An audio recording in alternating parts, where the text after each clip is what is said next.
ನ್ಯೂಸ್ಗೆ ಸ್ವಾಗತ. ನಾನು ನಿಮ್ಮ ಸ್ವಾತಿ ಎಣ್ಣಿ.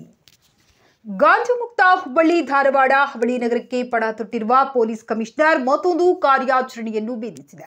ಪೊಲೀಸ್ ಸಿಬ್ಬಂದಿ ಮೇಲೆ ಹಲ್ಲೆ ನಡೆಸಿ ಪರಾರಿಯಾಗಲು ಯತ್ನಿಸಿದ ಗಾಂಜಾ ಮಾರಾಟ ಮಾಡುತ್ತಿದ್ದವರನ್ನು ಬೆಂಡಿಗೇರಿ ಠಾಣೆ ಪೊಲೀಸರು ಬಂಧಿಸಿ 2.50 ಲಕ್ಷ ರೂಪಾಯಿ ಮೌಲ್ಯದ 2.5 ಕೆಜಿ ಗಾಂಜಾ ವಶಪಡಿಸಿಕೊಳ್ಳಲಾಗಿದೆ ಎಂದು Hubballi Dharwad police commissioner N Shashikumar ಹೇಳಿದರು. ನಗರದಲ್ಲಿ ಇಂದು ಸುದ್ದಿಗೋಷ್ಠಿ ನಡೆಸಿ ಮಾತನಾಡಿದ ಅವರು, ಓರಿಸ್ ಮೂಲದ ಕೇಶವ್ ಚಂದ್ ನೀಲಂಬರ್ ರಾಹುದ್, ಉತ್ತರಾಖಂಡದ ಮೊಹಮ್ಮದ್ ಅಲಿ, ಹಾವೇರಿಯ ತೌಸೀಫ್ ಅಹಮದ್, ಹುಬ್ಬಳ್ಳಿಯ ಪವನ್, ಸಿದ್ಧಾರ್ಥ್, ಮಂಜುನಾಥ್, ನವೀನ್, ಶಹವಾಜ್, ವಿಠಲ್, ಕಾರ್ತಿಕ್ ಸೇರಿ 12 ಜನರನ್ನು ಬಂಧಿಸಲಾಗಿದೆ.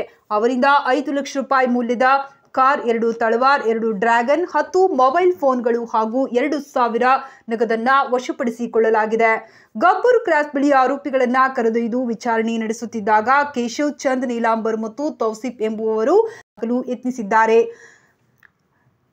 ಸಿಬ್ಬಂದಿಗಳನ್ನ ಕಿಮ್ಸ್ ಆಸ್ಪತ್ರೆಯಲ್ಲಿ ದಾಖಲಿಸಿ ಅವರಿಗೆ ಚಿಕಿತ್ಸೆ ಕೊಟ್ಟಿರಲಾಗಿರುತ್ತದೆ. ಆ ವೇಳೆ ಮತ್ತೆ ಬಂಧಿಸಿ ಅವರನ್ನು ಕರೆತಂದಿದ್ದಾರೆ.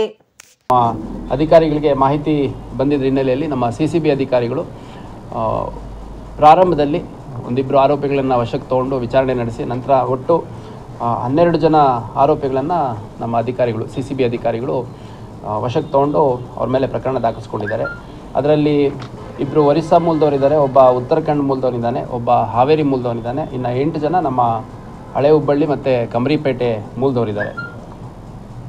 ಸೊ ಇವರೆಲ್ಲ ಸುಮಾರು 20 ರಿಂದ 30 ವರ್ಷ ವಯಸ್ಸಿನ ನಡುವೆ ಇದ್ದು ಇವ್ರುಗಳು ಡ್ರಗ್ಸು ಏನಿದೆ ಈ ಗಾಂಜಾ ಏನಿದೆ ಅದನ್ನು ತೊಗೊಂಡ್ಬಿಟ್ಟು ಅವರು ಕನ್ಸ್ಯೂಮ್ ಮಾಡುವಂಥದ್ದು ಮತ್ತು ಬೇರೆ ಸಬ್ ಪೆಡ್ಲಿಂಗ್ ಮಾಡುವಂಥದ್ದು ಈ ಒಂದು ಕೆಲಸವನ್ನು ಮಾಡ್ತಾಯಿದ್ರು. ಒಟ್ಟು ಈ ಪ್ರಕರಣದಲ್ಲಿ 2.5 kg ಗಾಂಜಾ ಮತ್ತು ಒಂದು ಸ್ವಿಫ್ಟ್ ಡಿಸೈರ್ ಕಾರು, ಆಮೇಲೆ ಸ್ವಲ್ಪ ಕ್ಯಾಶು ಮತ್ತು ವಿಶೇಷವಾಗಿ 2 ತಲ್ವಾರ್ ಮತ್ತು 1 ಡ್ರ್ಯಾಗನ್ನು ಇವರಿಂದ ಸಿಕ್ಕಿದೆ.